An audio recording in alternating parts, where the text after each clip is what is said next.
Welcome to the Holy Post. New data shows the nations with the highest standards of living are seeing the sharpest declines in well-being, while people in poorer countries are reporting more happiness. So what's going on? David Brooks' recent article looked at data from 142 countries, and he concludes that spirituality and social connection, not just wealth, are critical to human flourishing. In related news, since legalizing euthanasia in 2016 and expanding access to it, Canada has seen a very disturbing trend. Then, it's been 100 years since the Scopes monkey trial. Phil talks to Chris Staron, creator of the Truce podcast, about what really happened at the trial and how fictional retellings of the event are still impacting American culture today. Also this week, a fox with a footwear fetish. Before we get started, we've got two new Holy Post Media events coming up. First, Caitlin Chess will be in Durham, North Carolina on Saturday, October 4th, with Sharon Hoddy Miller for an evening with the Holy Post. And then on Saturday, October 25th, the whole gang, that's me, Phil, Caitlin, and Esau, will be doing a live Holy Post podcast recording in the Chicago suburbs. Tickets for both of these events are now available at holypost.com. So be sure to check those out and get your tickets because space is limited. Here is episode 683. Hey there, welcome back to the Holy Post podcast. I'm Phil Vischer. I'm here with, Caitlin is back again. 2 weeks in a row. Still exciting. 2 weeks in a row. Yeah. Caitlin's in the studio with me. And Sky Jatani. Hi, Sky. Hi, Phil. Hi, Caitlin. I Hi. have to say that Yeah. now, right? Hi. Because you're right there. Did you? Oh, yeah, you should say hi to Caitlin. No, that's going to be a new thing. Mm-hmm. Yeah, you have to say, and then I have to say hi to everybody, and then Caitlin has to say hi to everybody. You have to say hi, Sky. Hi. It'll be like the end of the Waltons, if any of you are old enough to. Not even a little bit. None of us are old enough. Okay, that's good. And now it's time for the slightly improved theme song. What's the news that you like the most? Who's your favorite podcast host? If it's breakfast, get your toast. It's Sky, Phil, Caitlin, and the Holy Post. Sky, Phil, Caitlin, and the Holy Post. And sometimes other people. As you know, I've been using AG1 for a while now. For someone who hates taking vitamins and pills, drinking AG1 has been a fantastic way for me to get my vitamins, minerals, and probiotics every day in a delicious drink. And I'm not the only one. Just this morning, my wife was driving me to the office for reasons I don't have to get into. My car was in an accident. It's a whole mess. Anyway, we were on our way out the door and she filled up her own AG1 shaker bottle. And now my son, who's 20 and lifts weights every day, also swears by AG1. You could say I'm sort of a trendsetter in my household. Everyone loves AG1. Look, you may have tried other green drinks and found them to not be very appealing. I get it. I actually didn't expect to like the taste of AG1, but I really do. But there's even better news, because AG1 has just released 3 new flavors: berry, citrus, and tropical. So along with the original flavor, you can find the one that you like best. And just 1 scoop of any AG1 flavor contains the multivitamins, pre- and probiotics, superfoods, and antioxidants you need in one delicious daily habit. If you head over to drinkag1.com/holypost, you'll get a free welcome kit worth $76 when you subscribe. That includes 5 AG1 travel packs, a shaker, canister, and scoop. That's drinkag1.com/holypost to get started. And thanks to AG1 for sponsoring this episode. This episode is sponsored by Rocket Money. Hey, if you're like me, you want to use your money to do good in the world, to support causes you really believe in. But by the end of the month, your money's all gone. Maybe it's because, like me, you've got like 50 subscriptions, half of which you don't even remember signing up for. That app for your kids that they used like once, that delivery service, the fitness plan that didn't work out so well.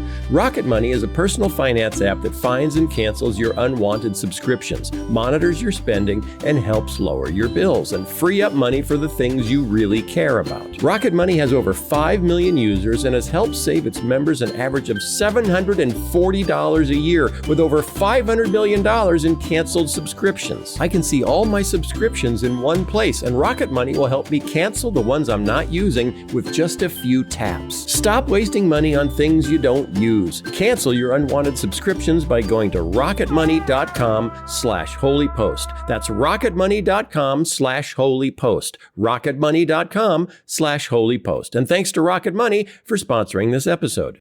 Did you listen to it? Yeah, I was very excited about it. And I got probably 15 text messages from Really? people about it. Yeah. That's so exciting. Yeah. Okay.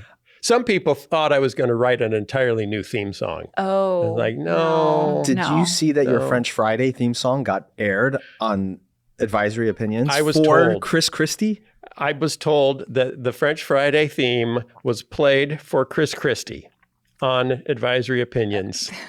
And that's just one of the weirdest weird. things. Yep. And then David French had to give an explanation for who I about was. you and the Yeah. whole thing. And that Christie expressed some vague familiarity with VeggieTales. Like, oh, yeah, I know what that is. Why are we talking about this? Let's talk about Wow. all the terrible things Trump is doing. I'm just saying And you're- how I helped him for a while. your theme songs are getting play. That's all. Oh, okay. Yeah. Well, that's encouraging, I guess. Okay. You could write ukulele theme songs for all kinds of podcasts. Yeah. Yeah. Oh, yeah. I could be the official podcast theme song ukulele boy. Wow. Do you think Joe Rogan needs a new theme song? No. I got to start at the top because they have I them. don't think he has a theme song. I wouldn't know. I don't know.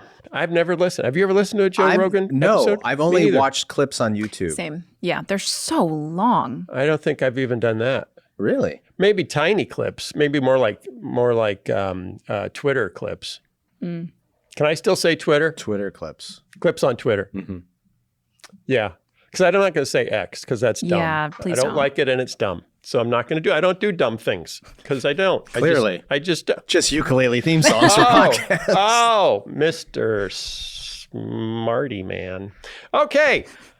Do you remember when the orcas were attacking the yachts? Yes. Yeah, and they were like trying to disable the rudders on yachts and then leaving people stranded at sea. They're sick of the tourists. And the Venetians in Venice, they're sick of the tourists. And a fox in, where is this fox? A Grand Teton Park campsite. A fox has stolen at least 32 shoes in Grand Teton. Rangers want it to stop. One local Grand Teton fox who's embracing its inner sneakerhead has stolen nearly 3 dozen shoes in a Grand Teton campground, leading park officials to worry it's becoming alarmingly habituated to humans. Several weeks ago, staff members at Grand Teton National Park began receiving reports of a particularly larcenous fox at one of the park's campgrounds. The fox was stealing visitors' shoes, spiriting them off when the campers took them off to rest their tired feet. When the shoe count reached 19, staffers posted signs warning visitors to keep their footwear in their tents or in bare storage boxes or in hard-sided vehicles. The warning backfired. Hard-sided vehicles. What's the As alternative? opposed to all the soft fuzzy ones. Yeah. Those Nerf cars that sometimes people drive in the Tetons because they bounce right off the trees. A hard side would be like an open Jeep, I think. A Jeep that a fox could crawl into. Oh, I see. 'Cause it I doesn't see. Yeah, have- yeah. Its doors on. You need hard sides. Fox repellent sides because of the larcenous. Couldn't you just say enclosed vehicle? You should really fight with the You Park could Service. say I that, think that's- but then people might just wrap a tarp around their vehicle and the fox would say, nice try. Are they Nice try tarping your vehicle. That's not Are they gonna keep me recovering out. these shoes? Is the fox No. piling them up somewhere? What? He's not eating them. They don't know. As the park noted in a video posted on July 10th, some visitors responded to the signs by purposely leaving their shoes out, hoping to catch a glimpse of the thief. The fox was happy to oblige, and it started stealing even more shoes. What does the fox do with the shoes? We still don't know, the park wrote in a post. It's taken leather boots, high tops, flip-flops, and more. Another fox, they found in its den a dog's chew toy that it had stolen from a campsite. That seems appropriate. Yeah. That seems more appropriate. Yeah. But my theory, they don't really have a theory. They don't know why this is happening. They're just worried that the fox is getting too comfortable wearing human shoes, which is a weird look We had a in dog. the forest. We had a dog when I was a kid. Yeah, A wire-haired fox terrier. sure. Somewhat fox related, right? Fox terrier. Uh, Her name was Bridget. the fox terrier, Oh, they cute. hunted foxes. Yeah, she That's got run what- over by the electrician's truck. Anyway, Bridget, I didn't need to know that. That before- went dark. before she passed on, she had a fetish for brooms. and would go throughout the neighborhood into people's garages and homes and steal brooms. And she was a little dog. And do what with them? And she would grab a broom by its bristles, and then she would run up and down our street with the stick bouncing behind. But like sometimes she would get big push brooms, those big heavy ones. Yeah. One time she came back with one of those really nice brass fireplace brooms. Oh, yeah. Like she went into someone's house, but normally she would just go in their garage and like knock them off the walls. And the dog was crazy. I mean, she was genuinely crazy, but she had a weird thing for brooms. So who ran her over on purpose? An electrician. Not on purpose. Oh, you don't know that. It's true. Yeah, it was You sad. don't know that. But she also used to Too jump. many brooms, dog. She also used to jump into toilets. That seems more typical. That's a but- problem. That's a troubled dog. So like someone would be in the bathroom and she'd be waiting outside the door with great anticipation. And if you opened the door and the toilet was still flushing, she would jump in, hang on to the bowl, and watch the water go down. Yeah, she seems unwell. Yeah, she was a good. weird animal. Very weird animal. Okay. That's interesting. The point I was going to make. I'm just saying, animals stealing things that are odd. Yeah. That's all. Yeah, well, yeah, that fit. Yeah. But it didn't fit where I was going with this. Where are you going, Was Phil? that the animal world is sick of humans going everywhere and thinking they own all the spaces. You own our oceans? No, you don't. I'm going to bite your rudder. You think you own all the forests? No, you don't. See how well you can hike this trail, 40-mile hike with no shoes, or with just one shoe, because I don't know if you can drag two shoes away at the same time. So you think he's doing it in anger towards Yes. humans? Protest. Yes. Protest. Yes, I Or do. he just has a foot fetish.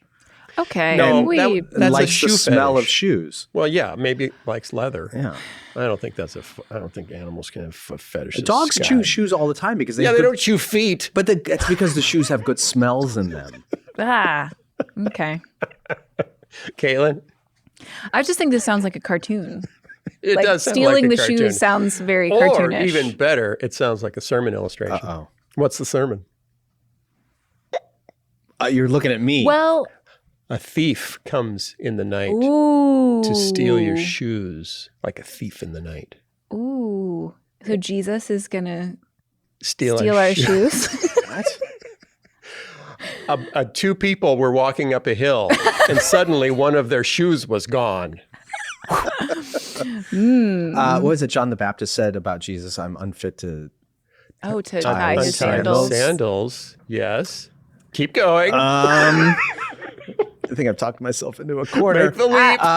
But Right. Stick the landing. yeah, unworthy to even touch someone's yeah. shoes. No, I you're- don't know. I was thinking more You're like dead. store up treasures in heaven where rust and moth do not destroy Nor and foxes foxes steal. can steal. and steal. Oh, that's good. I was like better. that Oh, because thanks. was you know better. some people put a lot of focus on their foot fashion. So the That's message is, true. if Right? you are going to build up treasure on earth, hard-sided vehicles. There you go. You need to. Okay. Why more people in the world are feeling hopeful, except us. I can give a couple of reasons. This is It's not about you, Sky. this is from David Brooks. In a new survey, the Gallup organization interviewed people across 142 countries. That would take a while. I don't think they did it in person. That's a lot of frequent of flyer people. miles. Asking them a series of questions to determine whether they felt they were thriving in their lives or struggling or, worst of all, suffering. The number of people who say they are thriving has been rising steadily for a decade. Woo! We're thriving. We're all thriving. The number of people who say they are suffering is down to 7% globally, tying the lowest level since 2007. Was 2007 a particularly happy year? I don't remember. What I was can't going speak for the whole world. 2007. I was having fun playing outside. Unfortunately, there's a little bad news. Some people reported sharp declines in well-being, and that would be us. The share of the population that is thriving is falling. The share that is thriving is falling. Declining. I'll say declining. In America, Canada, Western Europe, Australia, and New Zealand. In 2007, back in the happy day, when things were happy, we were all so happy. And Wow. Caitlin was playing outside in the yard. In 2007, 67% of Americans and Canadians said they were thriving. Now it's down to 49%. That's because in 2007, you could still get a mortgage by just having a heartbeat. Yeah. And we didn't have smartphones. Right. Yeah. To put it another way, the nations with some of the highest standards of living are seeing the greatest declines in well-being. Now, David Brooks puts on his thinking cap. He's a prodigious thinker. He puts on his thinking cap and says, to me, I would say, not me, Phil, me, David Brooks, the most important social trend over the past decade has been the disconnect between our nation's economic health and its social health. Over these years, the American GDP has surged, wages have risen, unemployment has been low, income inequality has gone down. At the same time, the suicide rate has surged, social isolation has surged, social trust is near rock bottom. According to a Gallup survey from January, the share of Americans who say they are very satisfied has hit an all-time low. Only 30% of Americans feel optimistic for the next generation. So, what's going on here? Again, this is Mr. Brooks speaking. People thrive when they live in societies with rising standards of living. Okay, we've had that for most of our history. And dense networks of relationships, and where they feel their lives have a clear sense of purpose and meaning. People who are thriving are more likely to feel a strong attachment to their community, more likely to experience greater well-being when they join congregations and regularly attend religious services. Feeling your life has purpose and meaning, one researcher adds, is a strong driver of where you think you're going to be 5 years from now. So, the countries, there are a few countries that do well across material, social, and spiritual measures. Notably, and this would have been hard to guess what two they singled out. Israel and Poland. They're relatively wealthy, strong social cohesion, and religious. Yeah.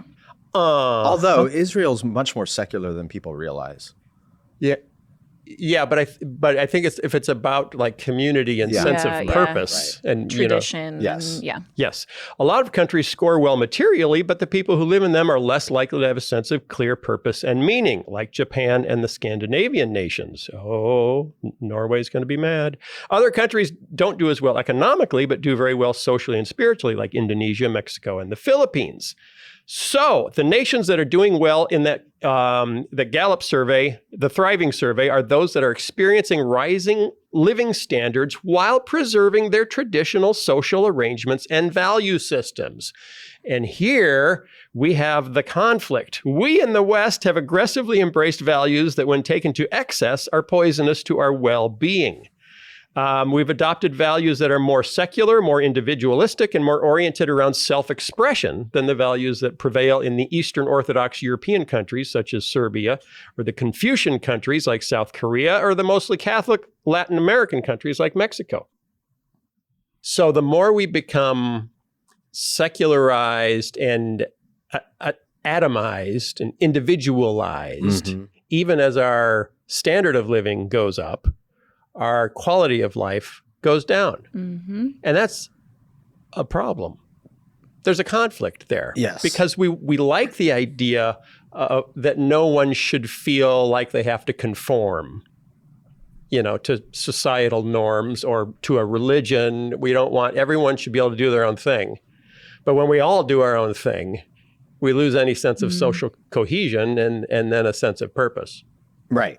This is part of what's fueling the rise of Christian nationalism. Yeah. They're watching this trend in the US, and it is problematic, but I think they're just prescribing the wrong solution. But they're reacting to a legitimate crisis. Well, this is very much what Viktor Orban is doing in Hungary, is trying to force the cohesion back onto the country. Right. So when Christian nationalists look at what's wrong in America, they end up blaming the wrong causes. They think it's a result of diversity.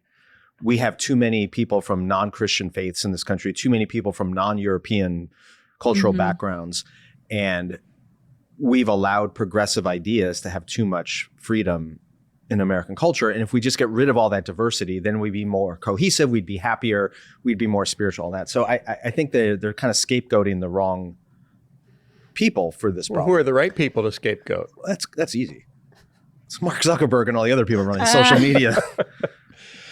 But the atomization and individualization of Americans did not start with Facebook. Exactly. But we have always had illiberal institutions that mitigated those impulses. By illiberal institutions, I mean things like families and churches and other organizations that we're a part of, where we surrender some of our individuality in order to have a sense of cohesion and community and meaning and shared commitment to mission, beliefs, faith, whatever. And as those mitigating institutions have broken down, we're seeing the full effect of liberalism and individualism atomize us. Okay. Caitlin? I want to hear what Caitlin Well, and has I think to part say. of the failure too is thinking that not only is it a failure to think that coercion is the answer, but it's this very top-down, heavy-handed way of creating that kind of community and tradition and cohesiveness.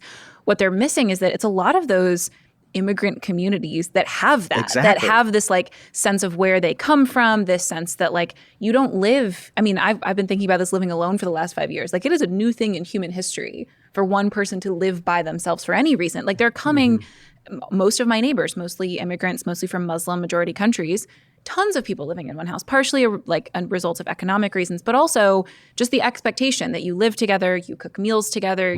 So I think part of what they're missing too is that's not going to change our atomization, our individualization, just our loneliness by saying, well, we'll create from the top down this cohesive culture. What if we But force instead, people to live together, like on communes or I'm in very camps? pro communes, honestly. Wow. Not camps. No. I'm Whoa, one man's commune.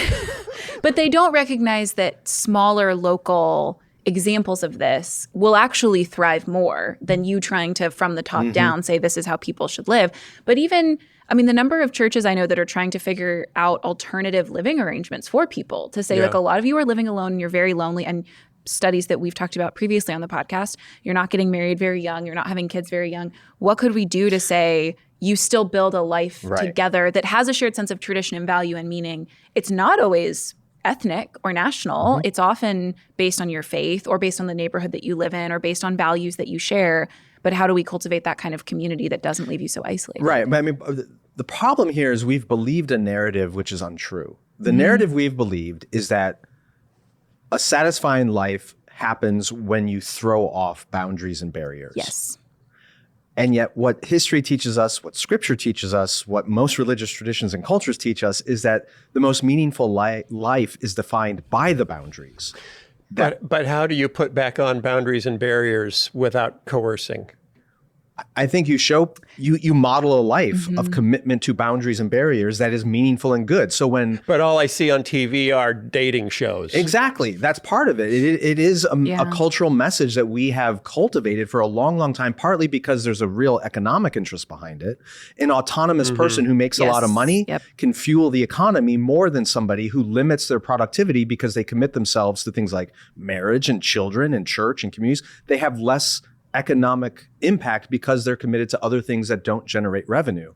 So extreme capitalism, taken to its logical end, wants everyone to be atomized individuals who make lots of money and spend lots of money. Yeah. And that's not good for human flourishing. But it looks great on Instagram. Yes. Super great on But Instagram. to your point, Phil, I don't even think it's just like TV shows or movies that are communicating that to young people. It's influencers. It's like the Instagram influencer, the TikTok influencer that like their life. We talked about this months ago, the like day in my life or morning routine videos that are like absent any other people.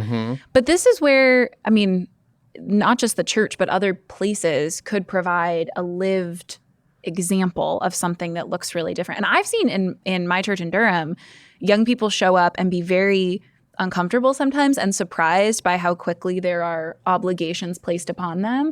And I don't think you can scale this to say this would be true for all young people, but I've seen a lot of them be initially really uncomfortable, initially kind of surprised, and then also surprised by how much they actually enjoy what it means to both benefit from other people having those obligations to you, but how much they also are surprised by how much they benefit from being obligated to other people, whether it's like serving in the nursery and dealing with other people's kids or bringing meals to people, or like, I think sometimes churches instead of saying, like, you're not going to like this initially, but we think this is how a good, flourishing human life works. Right. And so we are going to hold you to a kind of high standard. Instead, we've been way too interested in just like numbers getting through the door and not been okay with like, we're going to turn some people are going to be turned off by this. Some people might initially be really uncomfortable and then be surprised by how much they actually love it. So you're saying the best approach may be, tell me if I'm correctly. Okay. To invite people into a community where they are then come up against some social pressure to be, as opposed to, say, going to their house and telling them they're going to be doing this. Yes. Yeah. Now. Yeah. Well, like, because there's still, it starts with Yeah. an election, a personal, I'm opting in. And some of it is a little bit forced in the sense that, like, I talked about this in the show, like, probably years ago now, that my church made a change where if you are a member of the church or a regular attender, you will get put on you'll be background checked and you'll be trained, but like you will be put on the list to serve in the nursery. It's not something you opt into anymore. It's something you have to opt out of. That's just mean. By the time that becomes a reality for someone, they've already both been in worship regularly, where we're talking about who's in the hospital and how they were cared for. And very often it's positive stories of like someone, and my church is small enough that this could work. Like someone stands up and is sharing how they've been healing from a surgery. And part of inevitably what they end up saying is like, just thank you for all the people who brought meals and drove me to the hospital and took care of me. You sit, even if you're just attending, like you're trying to make no commitment, no obligation. Right. You hear those stories over time and you're being formed and you're drawn towards that vision of a life. If I can summarize this. Okay. The most meaningful life is one of contribution, not consumption. And so much of our culture, including a lot of the church, is telling people a meaningful life is about consumption. It's consumption of goods and experiences. And if you have the freedom to consume as many of those as possible, you're going to be happy. And it's not. It's about contribution. If you have an opportunity to contribute to more people's well-being, whether in a family, a household, a community, a church, a congregation, a school, whatever, that is what is going to bring your life more meaning and satisfaction. And what some of these studies don't always, they've no way to quantify this, so it's hard for them to articulate this, but that I see happening all the time is people who don't have that rich community, don't have an opportunity to contribute. They just consume a ton of media about how messed up the world is and every awful, dark thing that's happening. But they're not a part of a church where they can do anything. They're not a part of a community group where they can do anything. So they have this complete lack or sense of lack of agency. And so it just feels overwhelming. Whereas when I feel overwhelmed with some of the news that's happening, I don't think I can fix Israel and Palestine. I don't think I can fix economic problems around the world. But I at least can show up and bring a meal to someone. I can show up and mentor someone. This is also a problem when the vast majority of the news we consume is national or global, and almost nothing is local. Because if there's something happening in your community, you can actually do something about it. If there's something happening in Israel or Ukraine, there's not much I could do. And most of the local things that I hear about are on a Sunday morning when we're praying about something. Like I don't have great news sources for that. Because we've all lost our... When I grew up in Muscatine, Iowa, a small town of 25,000 on the banks of the Mississippi River. And we all read, my parents, I didn't as much, the Muscatine Journal, which was the local newspaper, which I was in it several times. My sister was in it feeding peanuts to Dolly the elephant on Kiwani's Peanut Day. I feel like I'm reading a chapter of Huck Finn. Yes, this is really wild. This is like Americana. But we knew what was going on because we all read the local newspaper. And the internet destroyed the local newspaper. So we didn't have that anymore. Okay, I got to move on. That was the New York Times. People are hopeful, but only in certain kinds of scenarios or in societies with strong community ties. This is in Newsweek, how America losing religion is hurting the birth rate. Not only is this lack of community involvement and community support affecting mental health, it's also affecting how much we feel like we can handle having kids. There's no question, this is according to demographer William B. Wilcox, director of the National Marriage Project at the University of Virginia, in case you want to track him down. There's no question that growing secularization is another factor in falling fertility, both here in the United States and across much of the globe. Fertility rates among weekly attending religious Americans have never dropped much below 2 children per woman. And if you're counting at home, if you're keeping score on the wall, 2.1 children per woman is the minimum necessary to sustain a population. Comparatively, fertility rates among less than weekly attending Americans drops to around 1.7. And below 1.5 for non-religious Americans, which is well below replacement rate. One thing that faith communities do for their members is provide support systems that make it easier to raise children. Okay, there's another point. So when we lose community, when we lose connections, when we lose traditions, when we go to more of a view of I am an individual consumer floating in the universe, untethered by duty or obligation, we also stop having families. Yeah, nothing tethers you more than a baby. Nothing tethers you more than a child. Right. And then and this is the bigger story I want to talk about, at the other end of life, we have an experiment going on north of the border. Hello, our Canadian friends. Hello, what's going on up there? You okay? Canada, this is a headline, a feature story in The Atlantic, which is like 30 pages long. Very long. Very long story. The headline is, Canada is killing itself. Well, that's something. When Canada's parliament in 2016 legalized the practice of euthanasia, medical assistance in dying, or MAID, as it's formally called, it launched an open-ended medical experiment. MAID now accounts for about 1 in 20 deaths in Canada, more than Alzheimer's and diabetes combined, surpassing countries where assisted dying has been legal for far longer. It's very weird. What? I mean, it's 1 in Just 20. the amount. Yeah, the amount, Yes. and that it's surpassing other countries. Yes. Like Switzerland has had this for Yes. a long time. MAID began as a practice limited to gravely ill patients who were already at the end of life. The law was then expanded. Let's expand it to include people who were suffering from serious medical conditions but not facing imminent death. In 2 years, MAID will be made available to those suffering only from mental illness. Parliament has also recommended granting access to euthanasia to minors Can we back up just a second? without parental consent. Can we back up just a second? Yes. When they're planning to expand availability of euthanasia to people with mental illness, not a physical, terminal disease or something, but mental. I mean, there's lots of different kinds of mental illness, but do we want to give someone with mental illness the right to choose to end their life when they may not be in a right state of mind? Well, if their mental illness is bad enough. But that's self-defeating. Like choosing to end your life is the most It's controversial. non-refundable decision Sky, you can make. There's a lot of discussion going on about whether this is a good idea. But here's the point. At the center of the world's fastest growing euthanasia regime is the concept of patient autonomy. There it is. Honoring a patient's wishes is, of course, a core value in medicine. But here, and this is the writer for The Atlantic summarizing, here it has become paramount, allowing Canada's euthanasia advocates to push for expansion in terms that brook no argument, refracted through the language of equality, access, and compassion. This is the story of an ideology in motion, of what happens when a nation enshrines a right before reckoning with the totality of its logic. If autonomy in death is sacrosanct, is there anyone who shouldn't be helped to die? Here's one thing that makes this not difficult, but messy. I've been a hospital chaplain. I have been in the room with many patients at the end of their life. It's never nice. It's not the way it's depicted in the movies, right? It's not death is horrible.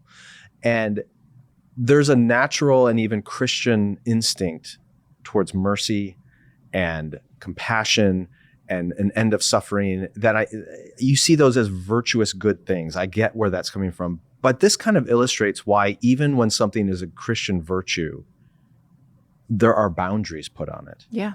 Like, I think we'd all agree marriage is celebrated in Christianity, but there are boundaries. It isn't like getting married 30 times is not something to be celebrated.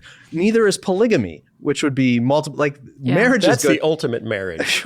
Marriage much is as good. you can get. Marriage is good, but it needs to be defined. I want so much marriage. Yeah. It needs to be defined and confined. Yeah. Yeah. And same thing with mercy. It's a wonderful Yeah. Christian ethic, but there are boundaries on it that, like here, I think what started perhaps with the motivation towards mercy has gone off the rails. Yeah. So they've recently expanded. There was track one. Track one, euthanasia was your death is imminent, Right. although that's not defined. So like, what does that mean? A week, Yeah. a month, a year, 2 Yeah. years? It's not defined.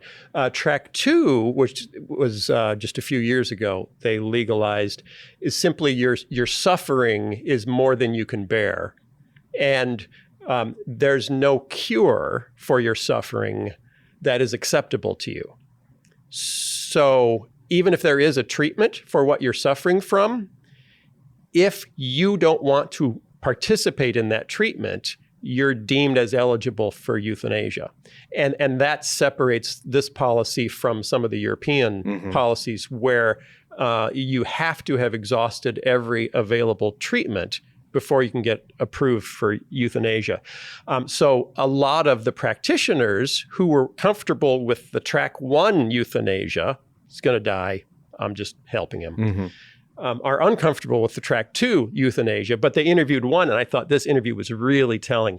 Jonathan Regler, a family physician on Vancouver Island, is among the small group that will practice track two euthanasia. He openly acknowledges the challenges involved in assessing track two patients and trying to figure out, should they really be killed in this scenario, or are they just having a bad day, a bad year, a bad, whatever, as well as the basic discomfort that comes with ending the life of someone who is not, in fact, dying. Yet Regler feels duty-bound to move beyond his personal discomfort. And this is his quote that I thought was interesting. As he explained it, once you accept that people ought to have autonomy, once you accept that life is not sacred, and that it's not something that can only be taken by God, a being I don't believe in, then if you're in that work, some of us have to go forward and say, we'll do it. There it is. That makes perfect sense. Life is not sacred. He kind of just spelled it out. Yes. It's logical. Life's not sacred, and it should be up to the individual and no one else. Yeah. Yeah, national disability rights groups warned that Canadians with physical and intellectual disabilities, people whose lives were already undervalued in society and of whom 17% live in poverty, would be at particular risk. As assisted death becomes sanitized, one group argued, more and more will be encouraged to choose this option, further entrenching the, quote, better off dead message in public consciousness. Nearly half of all Canadians who have died by MAID viewed themselves as a burden on family and friends.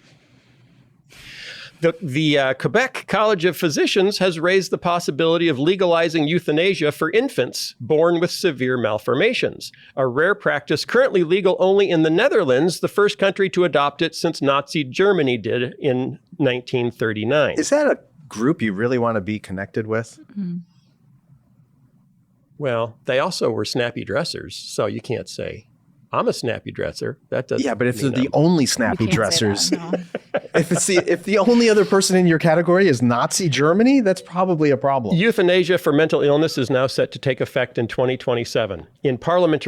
This is also interesting. In parliamentary hearings, federal officials have indicated that a national rate of 7%, the rate already reached in Quebec, might be potentially concerning and wise and prudent to look into, but did not elaborate further. If Canadian, and this is the summary from the writer, the journalist in The Atlantic, if Canadian leaders feel viscerally troubled by a certain prevalence of euthanasia, they seem reluctant to explain why. I mean, combine this with the David Brooks article, right? Yep. Canada was included in the list of countries that are growing in wealth but losing, Decreasing in community and purpose and meaning. Right, and you have escalating suicide rates, but now you have escalating assisted suicide rates, apparently, and government sanctioned. Like this is what happens when a society completely loses its narrative and its sense of purpose and meaning. So what do we do besides invite them to Caitlin's church? They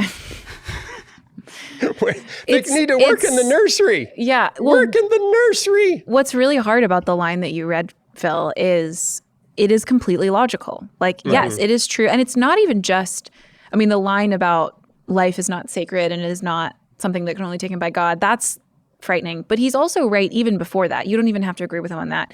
If you think that an individual's autonomy is not only important, but kind of ultimate, then I don't know how you argue against this. I mean, one of the most difficult and sometimes unsettling teachings that Scripture gives us over and over and over again in colorful stories, in explicit teaching in the New Testament is humans don't actually, because of sin, naturally know what is good for us. Like, we can get glimpses of it. Mm-hmm. We are not without any ability to judge what a good human life looks like. But over and over and over again in Scripture, people pursue what they think is a good human life. And they are met with the reality that that's not actually what's good for them, that the things they think will save them won't save them, that ironically, based on these stories, it comes up over and over again in Scripture, your pursuit of wealth above all things, like, does not give you the satisfaction that you think it is. Not even that it's not honoring to God, but you will not actually get the kind of human life that you think you want, which is a good, flourishing one. And even apart from any particular Christian claims, I think there are very good Christian theological reasons to be against this. And Christians historically have been very against this. And I know a lot of Canadian Christians who have written to try and persuade churches up in Canada to be more publicly against this. But even outside of all of the very particular Christian reasons, I think once you just say, actually, there is some kind of good for a human life that's not just whatever you choose, but is inherent.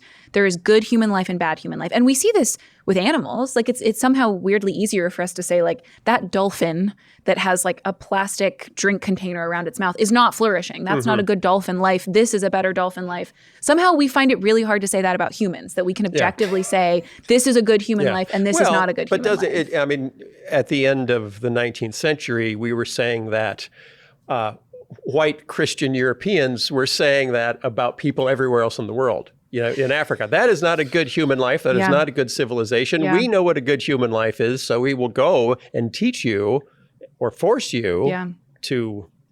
Well, the irony, I understand what you're pointing at, Phil, with colonization and all the ethnocentrism and things like that. But the irony is an awful lot of the progressive movement, both in Canada and around the world, has accepted most of the messages that came from those Christian missionaries to the rest of the world. Things like the equal rights of women, the rights of children, getting rid of things like polygamy and prostitution and reforming prisons and labor laws and all these, the abolitionist movement, all these things that came out of it, they're all in agreement with. But as many people have pointed out, what progressivism often does is it says it wants the kingdom of God without a king. Yeah. Right. It wants all the benefits of Christianity without the metaphysical obligations of belonging to a meta-narrative bigger than yourself. It's kind of astonishing because human rights came from the Christian conviction that life was sacred. Yes.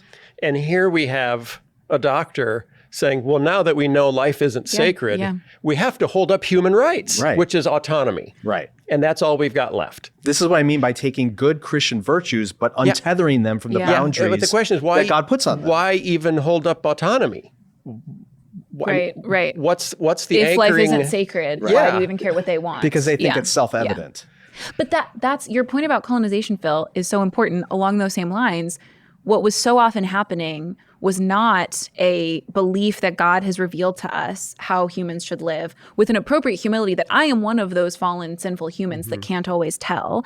But instead, there was a belief God has revealed it to us. And also all of my inherent assumptions about what makes a good human life that are not based in Scripture, but are just how I have learned in my community to live. I will now baptize those and say those are actually what makes a good human life. And a lot of Christians who have written, I've read some of their work in support of this kind of thing, have done something very similar. They've said, I just kind of look around and the assumption is that bodily autonomy is an ultimate good. I think it's a good thing, but it's not an ultimate good. But I look around and everyone is sort of saying it's an ultimate good. And I just, without even realizing I'm doing it, I accept that. And I baptize it by like Googling some Bible verses to kind of put around it. And then there you go, you have a Christian defense of it. That's what was happening in colonization. That's what often happens with this. The challenge is to be able to discern between the things that you think are just normal and natural and given because they're how your culture does things, and actually where Scripture confronts those things that you think are normal and natural and given, but actually are not. Right. And that's a challenge because we inherit wherever you grow up.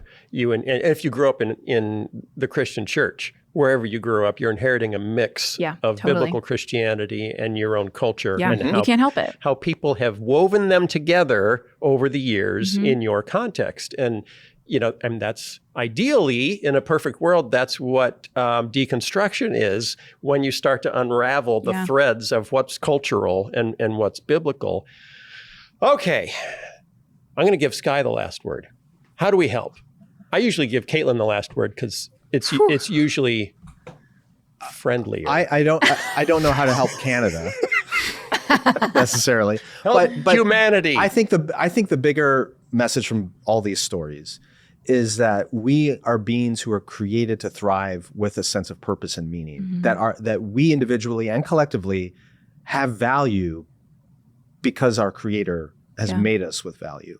So I think the way we combat this is, at least in our own lives, in the relationships that we have connection to, whether it's in a congregation or a family or a household, whatever it might be, is to model for other people, especially the younger people in our lives, that life has meaning apart from consumption. It has meaning apart from pleasure. It has meaning apart from honor and wealth, that it is intrinsically valuable to contribute to the blessing of others. And when they see that done faithfully and with joy, it will give them a model to pursue that through the seasons of life when things are difficult. Yeah. But if they don't see it, if they don't have a model for it, it's hard to perpetuate it. And I think that's what these societies are losing. Yeah. I think it kind of goes back. In a way, I'm going to take it back to the orcas and the foxes and the Venetians and the Barcelonans who say, enough tourists, because our society has become so consumption focused, that it's way easier to travel the world and go on cruises and go visit places and annoy the locals when you don't have kids, when you don't have obligations, and you have a lot of extra money, and that's what we hold up. That's what we put on Instagram. That's what we put, like every Apple commercial is people consuming experiences. It's not like they're going out buying expensive handbags. But they're going out and buying expensive experiences, and then of course bringing your Apple products along, and we eat it up because it's progressive and happy, and that's we've redefined the good life to be primarily not just about consumption, but about consuming experiences. Totally. Yeah, and then showing people. And what's really creepy is when you see those influencers who actually use their children. Oh, that's a whole other. We'll get into that next week. Hey, would you like to spend some time with your favorite Holy Ghost posts? Holy Post hosts. Holy Ghost, Batman. Holy Post hosts. Would you like to spend some time with your favorite Holy Post hosts? Caitlin Chess will be in Durham, North Carolina on October 1st with Sharon Hodie Miller. Sharon Hodie Miller. October 4th. Durham, North Carolina. And there'll be a live recording of the Holy Post podcast, the official Holy Post podcast, the actual podcast, on Saturday, October 25th with Phil, Sky, Caitlin, and Esau. And that will be in the Chicago area, October 25th with all of us. Buy tickets at holypost.com/events. It's going to be fantastic. You can see us in real life. Whoa. Incarnate. It'll be fun. I might bring a story that Caitlin doesn't like. I don't know. We'll have to see what I've got. A ukulele? I might bring a ukulele. It could happen. It's conceivable. October 25th. Go check it out, holypost.com/events. And thanks for following along. Thanks for supporting us on Holy Post Plus. Lots of new stuff there from Caitlin, Sky, and Esau, and everybody. And we'll see you next week. Bye. This episode is sponsored by Glorify, the #1 Christian Daily Devotional App. Don't know if you knew this, but May is Mental Health Awareness Month. There are a lot of little things you can do to improve your mental health this year, and the Glorify app is a great place to start. From guided meditations that reduce stress to courses on overcoming anxiety, and all grounded in Scripture. Mental wellness starts with small habits, and Glorify's daily devotionals are a simple way to center your heart and mind in God's peace every single day. Whether you're a committed Christian or simply curious about faith, the Glorify app has something for you. Join over 20 million people who have downloaded the Glorify app and deepened their relationship with God. Visit glorify-app.com glorify-app.com/holypost right now to download the Glorify app for free. That's glorify-app.com/holypost to download the Glorify app for free. glorify-app.com/holypost. This episode is sponsored by Policy Genius. I got a life insurance policy almost 30 years ago when my kids were little. I wanted to know that they'd be okay if I were unexpectedly, well, not here. And it's been great knowing that that policy was always there, regardless of my income in any given year from my peculiar line of work. Just recently, I was wondering if I should rethink my life insurance and see what my options were today. So I reached out to Policy Genius. They aren't an insurance company, so they aren't trying to sell their own product. Instead, Policy Genius is a marketplace that helps you find and buy insurance. After filling out a simple online form, I got an immediate call back from Jason, who spent almost 40 minutes answering my questions and walking me through my options. He was great. No pressure to buy anything, just helpful info and recommendations with my needs in mind. With Policy Genius, you can find life insurance policies that start at just $276 a year for $1 million in coverage. It's an easy way to protect the people you love and feel good about the future. If you've been meaning to get life insurance but don't know where to start, this is your sign. Head to policygenius.com/holypost today. That's policygenius.com/holypost.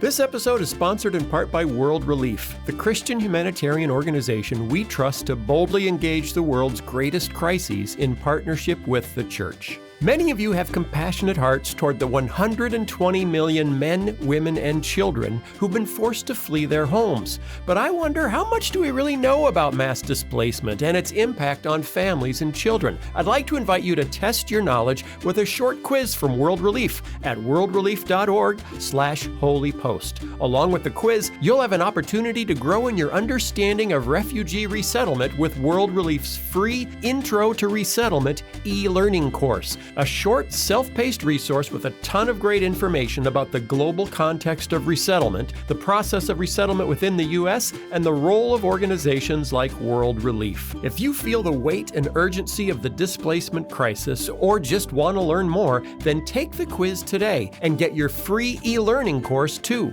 Head on over to worldrelief.org/holypost or look for the link in today's show notes. As a kid, my dad and I used to watch old black and white movies together. He introduced me to classic World War II movies, the Hitchcock thrillers, and socially provocative movies like Guess Who's Coming to Dinner? One of those films was Inherit the Wind, starring Spencer Tracy. It was about the Scopes monkey trial in 1925. The film presents the case as a trial between science and religion, between Christian fundamentalism and Enlightenment reason. But our guest today says that the movie is more fiction than fact, and that our popular understanding about the trial misses some very important details. Chris Staron is the host of the Truce podcast, a history show that looks inside the Christian church in order to explore how we got here and how we can do better. His current season explores how evangelicals tied themselves to the Republican Party in the 1970s and 80s. But today, Phil talks with him about an episode from his earlier series on Christian fundamentalism and the Scopes monkey trial, which captured the attention of the whole country 100 years ago this summer. Beyond the Truce podcast, Chris Staron is also the writer and director of the Christian films Bringing Up Bobby and Between the Walls. Here is Phil's conversation with Chris Staron.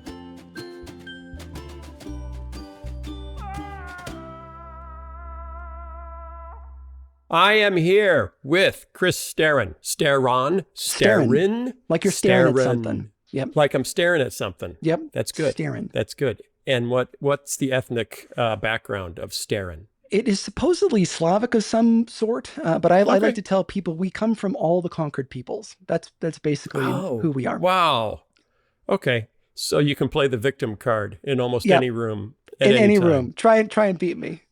That's fantastic. Okay. Chris has a great podcast called Hang On, Truce. Yep. Truce Good job. podcast. Yes, so go check it out. But today we are talking about something that happened 100 years ago. It's the 100th anniversary of something that you may be asking, why should I even care? It's the 100th anniversary of the Scopes monkey trial. And I've done a little bit I made a short video that talked about it a bit. Chris has gone in way deeper, way deeper. He's got a whole episode just on the Scopes monkey trial that's fascinating. That we'll probably link to in the show notes so you can check it out. But Chris, can I call you Chris? Please. Okay. Why should I care? First of all, what is the Scopes monkey trial? What's the background? Why did it happen? And yeah, how did it come to be that there was a trial in a small town in Tennessee with monkey in the name? Absolutely. Well, thanks for having me. It's a fun story, and it's one that often when it's told, we miss the nuance of it, and the nuance is the best part of this story. But in 1925, Tennessee passes this law, and it's called the Butler Act, and I'm just going to read a little bit of it here, but it makes it illegal to, quote, teach any theory that denies the story of the divine creation of man as taught in the Bible, and to teach instead that man has descended from a lower order of animals, end quote. So the ACLU gets involved with this. They are not okay with. Do evangelicals and fundamentalists like the ACLU, Phil? No, we don't. No, I grew up thinking of the ACLU as a tool of either Satan or Lenin. I'm not sure which. Yeah, John both. Lennon or which Lennon. Anyway, so the ACLU wants to test this law in Tennessee. So what they need is a test case. And so wait a minute, why was there this law? Because there were a bunch of fundamentalists going around the country claiming that they wanted to put an end to teaching evolution in public schools. And they're actually, this sounds really bigoted and small-minded, the way we try to summarize things. But when you come to people like William Jennings Bryan, who ends up being the main character of this story. William Jennings Bryan had been Secretary of State under Woodrow Wilson. He was a very intelligent man. He ran for president 3 times under the Democratic Party. He was one of the great speech givers of his time.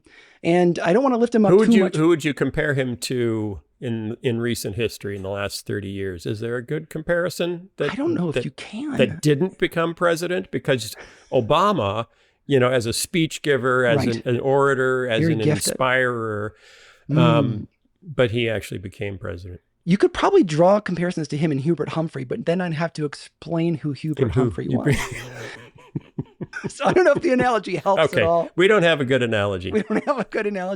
But he essentially, his platform is essentially the New Deal, but long before the New Deal happens. So he was a liberal. He was, yes, in some ways. But again, he's the head of the Democratic Party at a time when Democrats were very much in favor of Jim Crow. Yeah. It's hard to characterize this in our modern language. It's very complicated. So William Jennings Bryan, he objects to evolution, not for our normal reasons, but because he was a believer in the social gospel. And he believed that, Christianity should be helping people. But there was this other idea called social Darwinism that was very popular in the day, which was used by people like Henry Ford to say, I'm very rich and successful, and so that therefore gives me the right to oppress the lower orders, the people who are not as evolved as I am, and not take care of them. And then the same goes for a lot of the industrialists of that era. And so is it true that a lot of conservative Christians, even progressive Christians, which was it's hard to untangle what a progressive Christian was in the first half of the 20th century. That's a whole other thing. But they associated Darwinism with eugenics? Some of them. Now, it gets so complicated, Phil. Okay. William Jennings Bryan's wife was a member of a eugenics society. What? Yep. These are the things. This is why you need to read these huge books to uncover these stories. But so there's an article in the New York Times that I quote in one of the episodes, my episode on eugenics, where it says that Mrs. William Jennings Bryan was a member of this eugenics society. But eugenics was a very broad term that could mean anything from giving babies healthy food to sterilizing people who were, feeble-minded, unfit, feeble-minded, which was a medical diagnosis back in the day. Yep. And so it's this very broad term, and it's hard to talk about it because there were all these advertisements back in the day of you could buy a eugenic stroller for your kids or eugenic crib or something like that, because it was a symbol of health. It was a word used around health. Okay. It could also mean we're sterilizing Nazism. People against their will. So none of this is easy. None of this is easy. But when you read condensed stories about the Scopes trial, it's usually eugenics. And they're not wrong. It's the difference between being accurate and being precise. Oh, man. See, you're going to have a hard time building a huge audience if you're going to be so both far, your accurate prediction and is precise. So far, your prediction is correct. Okay, so the ACLU doesn't like involved. this law that's passed in Tennessee that says you can't teach evolution. And there were other states that were passing similar laws? Yep, there were a bunch of other states, and specifically in Tennessee, it's worth noting you can't teach human evolution. So it wasn't necessarily you couldn't teach about plants and other animals and things. It was about human evolution, which is where William Jennings Bryan stood. He, funny enough, believed he was passing all these laws, advocating all these laws against the teaching of evolution in schools, but he did not believe in a literal 6-day creation of the world. Yeah, but and I've taught this multiple times, almost no one did at that point in history. It hadn't really been popularized yet. Yeah. But that's a whole different story. It's a whole thing. It's a whole thing. It's a whole thing. As is so much of this. So you go to, you find there's this small town in Tennessee, which is, I've been there, and it's delightful. It's adorable. There's actually a brewery there that is decorated in Scopes trial stuff. So you can read newspapers and things. Every city needs a theme. You need a theme, and theirs is this trial. But back in 1925, they were kind of falling on hard times. It was still a farming community. They raised strawberries, but the blast furnace had closed down. And so they're looking for a way to draw attention to Dayton, Tennessee, with their charming courthouse and little square. And they decide that what they're going to do is they're going to host this trial of the century that the ACLU is looking they're looking for somebody to do. Because the ACLU, did they run ads looking for? Yep, they ran an ad, and they went and said, yep, we can do that. So they go and they find this guy, John Scopes, who was the football coach and a middle school science teacher. And they say that they want him to say that he taught evolution. He hadn't. Another great irony of the story is this is one of the great crime stories of the 1900s, and there was no crime committed. He did not break this law, but that's a small detail. So his crime was perjury when he had to say, "I taught evolution," and then get some of his students to say, "We heard him." Well, it's the reason during the trial he's never called to the stand, because they don't want him to commit perjury. They arrest him in this little drugstore that unfortunately is no longer there. But you can see some of the tables and things in the museum. They arrest him in the drugstore, and then weirdly they start a big publicity tour of the United States where they go around showcasing him, trying to raise awareness of what's going on. So William Jennings Bryan signs on. He's going to be part of the prosecution. So again, he's this, he'd been the presidential nominee 3 times. He was a very well-known guy, the perfect person if you're trying for a publicity stunt to draw publicity to your town.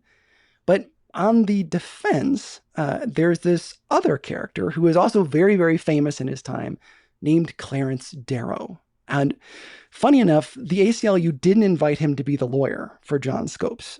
He weaseled his way in there by going right to John Scopes and kind of getting around the ACLU. So the ACLU starts distancing themselves from this case because they know... Why? Thank you. Good question. Clarence Darrow is sort of just an angry, cranky atheist, and he's a civil libertarian. He wants to defend the rights of people. He defended Eugene Debs. He defended Leopold and Loeb, 2 of the most notorious murderers in the 1900s. In 1924, they get away with this murder. he's really cranky and he's an opponent to religion. And so the ACL doesn't really want to make this about religion. They want to prove John Scopes is guilty and then move this up to the Supreme Court so they can say that these laws are unconstitutional. That's the ACLU's goal. So the ACLU is worried about the specificity of the law. Yes. And Clarence Darrow is more like Richard Dawkins or Bill Maher, and he wants to make a movie about how stupid it is to believe in religion. Yeah, you got it. You got it. So this is the pairing. It's William Jennings Bryan, who is nicknamed as the Mr. Fundamentalist, though he is a post-millennialist. He doesn't believe in a literal 6-day creation. He's part of the social gospel movement. I would say almost a figurehead of the social gospel movement. And then on the other side, you've got Clarence Darrow, who does not like revealed religion. And of course, the press absolutely loves this because it makes people think that this is another story of the benighted South, backwards hillbillies, foghorn leghorns who, don't believe in science. Do people even know who Foghorn Leghorn was anymore? I do, but Good. I'm even older than you are. Google him. If you don't know who Foghorn Leghorn is, Google him. Yes. But the press loves this idea. It's not the case because Ray County, Tennessee did not vote Democrat, which again was the party of Jim Crow. It didn't vote for William Jennings Bryan. It had industry. It would later have a college. It was not a backwards little town. And later depictions of it would make it look like it was backwards, but it wasn't. But this becomes a big circus, which is great if you want to draw attention to your little town and sell drinks and pictures with a chimpanzee. You can do that. But the trial starts in 1925 in the summer, in July, 100 years ago, and it's a dud. It ends up being really dull for quite a long time because they actually stick to the topic at hand, which was, did he teach this? For a while they do, yeah. That's the basis. The prosecution only has to prove that John Scopes broke the law. He didn't, but all these people come forward and say that he did. So it's an open and shut case. And so Clarence Darrow had this idea. He was going to bring in all these expert witnesses who were Christians, but who denied evolution. And he was going to have them parade around and give testimony. But William Jennings Bryan's team doesn't let them do that. So it gets shut down. And so they go days and days without any kind of, big heroic confrontation. And it seems like it's ending. Seems like it's wrapping up, like they're coming up to the closing statements, right? Yep. They go to the closing statements. Clarence Darrow wisely says he knows that William Jennings Bryan is one of the best speakers of the era. And he says how he gives up his right to have a closing argument, which means that Bryan can't have a closing argument, which is brilliant. It's a brilliant stroke. And then he starts goading Bryan, and he says, William Jennings Bryan has been quiet this whole time. Don't you want to stand up for what you believe? Don't you want to stand up against these heathen? And he goads Bryan to taking the stand himself, which is very bizarre. It's so, why would the prosecutor go on the stand? And the other prosecutors, who are the main parts of the team, are objecting over and over again. Don't go on the stand. This is ridiculous. So what was his motive to subject himself to examination? His motive was that he thought that it would be fair. Like, he could cross-examine Clarence Darrow and the other people on the defense. And then also he was being goaded. He'd fallen out of popularity. He'd been, Mr. Democrat, Mr. Populist, and had been very, very famous. And then he's fallen out of favor because he backs the KKK. Well, he doesn't back the KKK. He stops the Democrats from rebuking the KKK in 1924. And so he loses a lot of his standing. And this is an opportunity, for him to get back in the limelight a little bit, And what does he think is going to happen when he's being examined by Clarence Darrow? As far as I know, there's not a whole lot of evidence for me to be able to speak about that. We'll get there, but Bryan dies shortly after this trial. He didn't think what happened was what was going to happen. Right. Yeah. I mean, he'd prepared this whole thing where he was going to talk about God being on trial and that kind of stuff. Perhaps he was thinking about that. Maybe he was thinking he could stand up for Christianity and shoot down Nietzsche and, the social Darwinism. Who knows? He dies shortly after the case, so it's hard to know exactly. But they go outside. They take the trial to the stage that's outside the building, and they've actually recreated the stage, and they recreate the trial every year in Dayton, Tennessee. That's fantastic. Isn't it great? I love when a small town embraces their heritage. I love Punxsutawney, PA for Groundhog Festival. I've been there. I've been to the Woodstock, Illinois, the fake Punxsutawney from the movie Groundhog Day. I love this kind of thing. So going to Dayton was a delight, and everybody was so friendly. But Darrow starts grilling William Jennings Bryan, asking him basically all the village atheist questions. Was there really a fish big enough to swallow Jonah? And a little something about the story of Jonah and the whale. Who is Cain's wife? Did Joshua make the sun stand still? Was the earth created in a literal 6 days? And Bryan is in a real pickle because his fundamentalists, like backers, who of course, by the way, didn't show up for this trial to support him, they want him to say that there was a literal 6-day creation, but Bryan didn't believe that. So he's in kind of a sticky situation, and you can read the transcripts online. You can go to the reenactments in Dayton if you want to. He doesn't do a great job. I don't think he does as bad a job as we think he said. We collectively remember him doing. He definitely got rattled. He got rattled, and he's trying to walk so many different lines, talking to the radio audience. He's trying to talk to the people outside. He's trying to talk to the people close by, like the fundamentalists. Yes, because this was the first trial to be broadcast nationally on the radio. If I'm not mistaken, I think Leopold and Loeb was. Which was the year before. So this is the second trial to be broadcast nationally. I think there's a distinction between one of them was the first that was broadcast in completely, and one of them got highlights. I could be wrong. Both of them involve Clarence Darrow, which is interesting. He was on the defense for both. He's the connection. He's all the red. So this was the OJ trial of the 1920s. I mean, yes, you could say that. You could say it was the OJ trial. The Lindbergh baby was the Lindbergh baby trial in the 1920s. You probably haven't done an episode on the Lindbergh baby. I haven't done an episode on the Lindbergh No, okay, never mind. Back to this one. Okay, but it was big. It was big. It was national. It was on WGN from Chicago. They broadcast it all over the country, everywhere. Everyone was listening to see if science or religion was going to win. Yeah. And who won?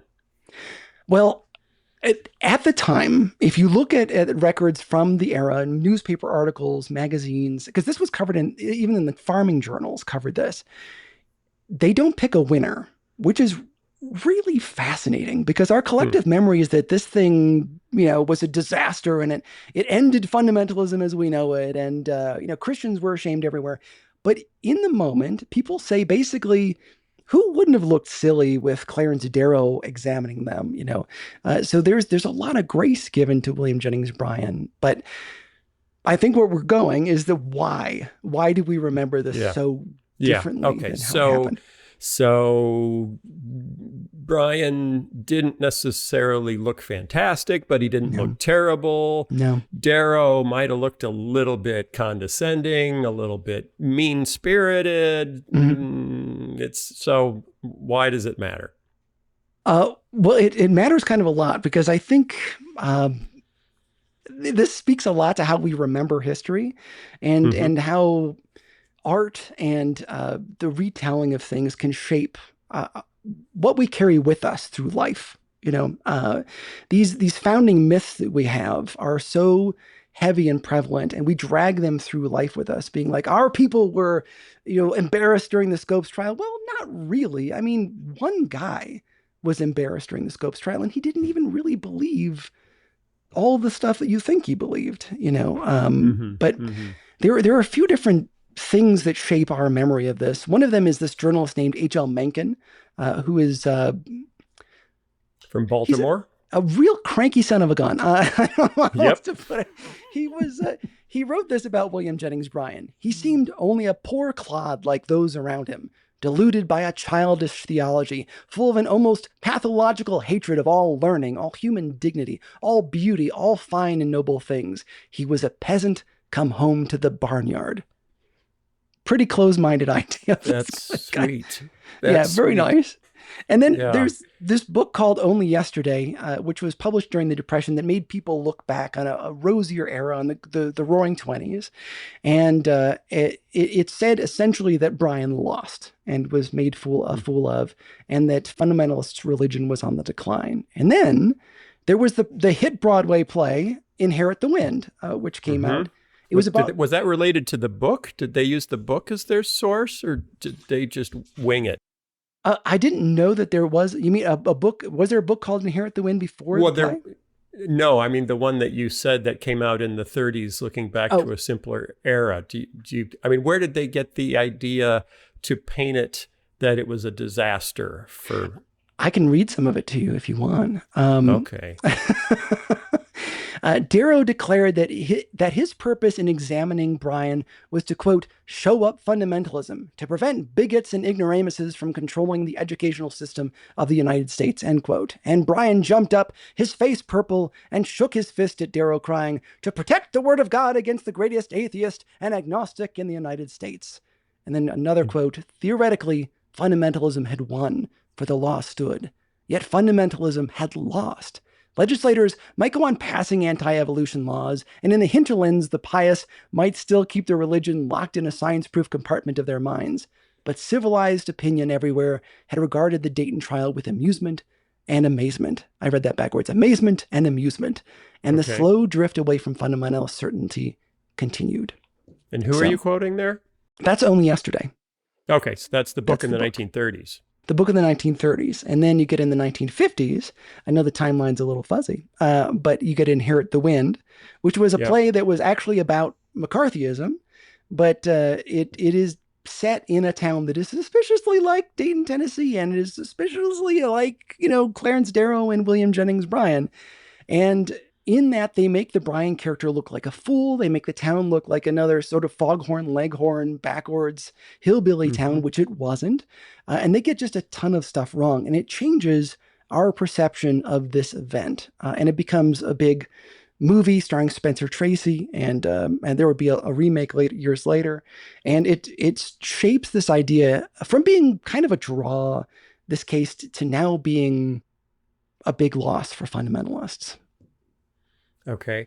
And so I have the impression, I've heard some people say that, not the case, because the case was kind of irrelevant, and Bryan won the case because it was clear he taught evolution, or at least testified that he had. So that wasn't really the point.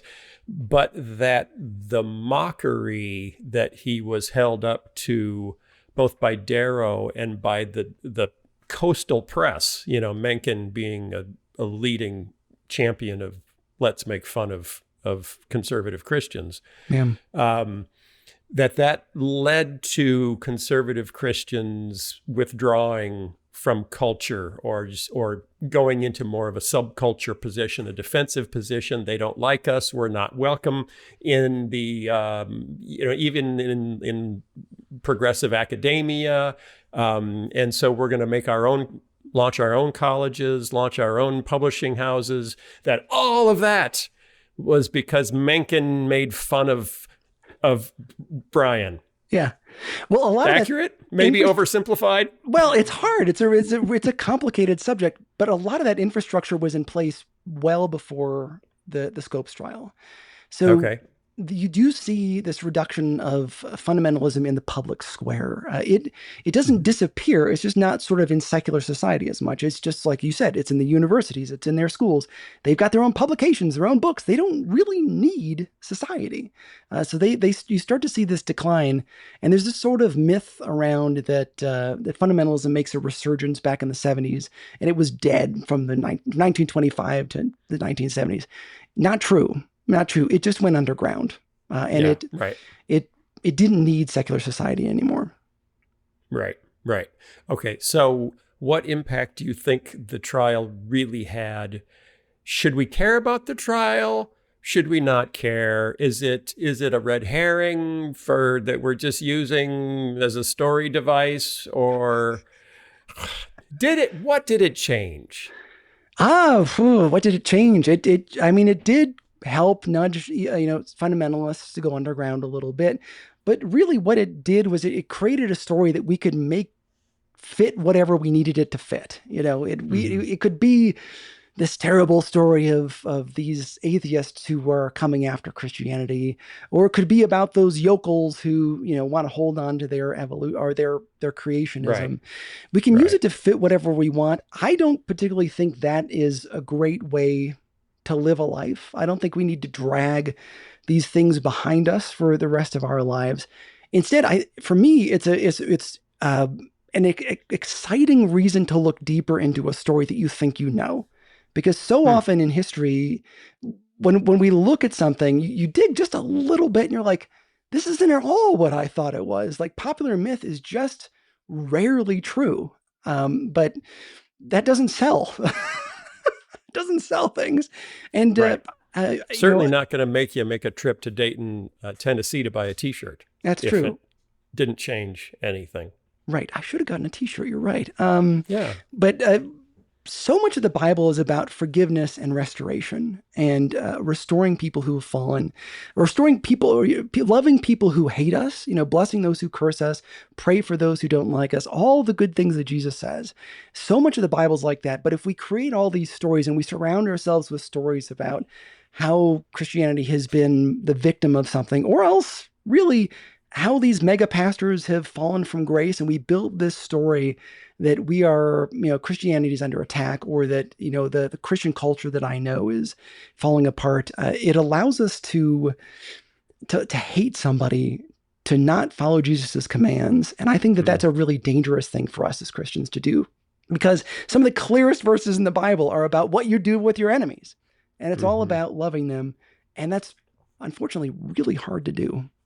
Okay, so there is a new belief, a new popular theory that you've probably heard of it, the theory of positive world and negative world, and that for Christians, have you heard this? I don't think I have. In the last couple of years. From Stranger Things, is the upside down? No, it's not the upside down, although that's a fun thing too that we could try to work into our theology in another way, or at least use as a sermon illustration. That for Christians, American culture was positive towards Christians and Christianity historically up until about 2000, late 1990s, and then it became neutral world. Then we were in the neutral world where being a Christian in public wouldn't necessarily set you back, but it also wouldn't get you ahead until, and this is the theory that a lot of people, particularly on Twitter, are promoting, until 2014. Wow. And in 2014, it happens to be, I'll give you a clue, Obergefell. Okay. That's your clue. Okay. The Obergefell decision came down in 2014. And as of 2014, we're now in negative world where being a Bible-believing Christian is actually a negative to people in the broader culture. And there's a couple of things when I first heard that, because I'm old enough to know that I've been hearing since I was a kid that the culture doesn't like us. Right. And when you read about this, like, okay, that's the 1920s. And people were saying, the culture doesn't like us anymore. We used to be, at the centers of influence and power. And we were, all the best colleges were teaching pastors and presenting the Bible accurately. And then all that changed in the, 19-teens to 1920s. So it's both a case of we've never really been in positive world. If you look at it, like, do we really fit in culture? Do we really fit? But also just, we've always, for some reason, kind of liked the idea that we were in negative world. Yeah. Because then we've got this little ball of resentment that we can use to motivate us, and this is why you need to fund my new college. And this is why we need to build our own publishing house, because they hate us. Yeah. Agree, disagree. Discuss among yourselves. Discuss among ourselves. I have so many thoughts about this. In one of the episodes for this season, I quote a guy named Samuel Danforth. The episodes about Jerry Falwell haven't come out yet, but this is going to start it. Samuel Danforth gives this speech about the country going down the tubes and things like that. This was I think 100 years before the country was founded. People have been started saying, it's going backwards. It's all sliding down. This is a long time ago. You can look up Samuel Danforth's speeches. What you're saying is people have been trying to make America great again since before there was an America. Yes. Yeah. Okay. But I would also say, and within this season, I'm telling this story on the Truce podcast about how some evangelicals got tied to the Republican Party in the 70s and 80s, and it's heavy stuff. I wasn't aware of that. Did that happen? I didn't know. You know what? Yes, I think it did. And wow. we in that process, I was really feeling burdened that I needed to encourage people. So my twin brother and I hiked 250 miles across the northern coast of Spain on the Camino de Santiago, the Camino del Norte. And that's what I do when I'm feeling discouraged. I do. I honestly, it is what I do. Do you really? Do you hike? No? No. Okay. I should. It's a good idea, but you would love it. It's quite an undertaking just to cheer yourself up. But what I wanted to do was I wanted to demonstrate to people that there are people from all around the world who are hungry for Jesus and who have never met a Christian who really believed it. And they're not angry at us. They've never met us. They've never met somebody who really believes in Jesus and who doesn't hate them, who wants to love on them. And I want to say that the harvest is ripe, but the workers are few. And one of the things we can do is drop this heavy burden that we carry around with us that people hate us and go out and be the church. It's ripe for the picking. I cannot tell you how much ministry my twin brother and I get to do by the grace of God, not by our own works, but by his, because we show up. And if you're out there in people's lives, you're joining an improv group, you're taking a class, you're out of your house and you're out of your bubble, you're going to run into somebody who doesn't know about Jesus. And this might be the opportunity to share the gospel with them. And why not? I find that when I get burdened by all that's going on in society and the way that Christianity has been used to justify some really terrible things, I can look at, my climbing buddy who I've been able to share the gospel with, who's a Muslim, and been able to just talk into, and my friends have come alongside him and be like, this is the gospel. And this is the gospel, being here with somebody, being in community. And it takes my mind off of this past that I built for myself and my love for this Christian culture I built up. Interesting. Because it's easy to forget. We say, the culture used to be good and Christian, and now it's terrible. Well, the culture has always been terrible. It's always been bad. Ancient Rome was terrible. And then to say, well, the church used to be pure and good, but now it's compromised, and it's compromised by politics. And you say, well, no, the church has always been, we've always wrestled. Half of Paul's letters are trying to say, knock it off. You're messing up. Yeah, the prophets, Moses, everybody. You're compromised, church. You're compromised already, and I was just there last Tuesday to start you. Right. So maybe it's time we move away from this guilt and this anger and realize that all, as it says, all have sinned and fallen short of the glory of God, and that we can then include that as the Christian culture as part of that. And we can move forward. We can let go of the past, and we can start being like, okay, well, how can I be part of the church? Okay. Yeah. I got to wrap it up, but no, we don't. Give me one takeaway everyone should remember from the Scopes monkey trial. I think one of the big ones is don't take the bait. William Jennings Bryan was goaded into talking and answering Clarence Darrow's calls. When we're on Twitter, it's not Twitter anymore. When we're on X, when we're on social media, don't take the bait. And this is something I am speaking to myself because I like to take the bait. Don't take it. That's figure out how you can pray for that person and move on. That's good. That's good.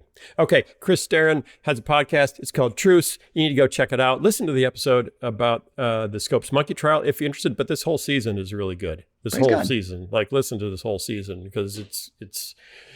He does deep dives. He produces them well. I just talk about things and I read a couple of things and then I talk about things and that's it. And he actually does his homework. So I really try. Yeah. Go check it out. Thank you, Chris. I really appreciate it. It's been a huge pleasure. Yeah. And I can't wait to hear what you're going to come up with next. Oh, great. I look forward to the episodes on abortion and the death penalty.